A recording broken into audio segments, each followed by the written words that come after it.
వాడుకగా వాక్యమును చదివితిమి గాని వాస్తవము గదాని భావమే మరచితిమి.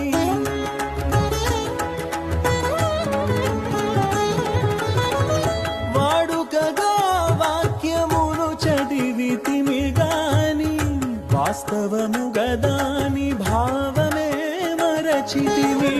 ఆచారముగా ఆలయమేగితిమి గాని ఆచారముగా ఆలయమేగితిమి గాని ఆచరణలో ఆజ్ఞలను విడచితిమి. ఆచరణలో ఆజ్ఞలను విడచితిమి. తుదకు వాక్యము నీవని ఎరిగితిమి.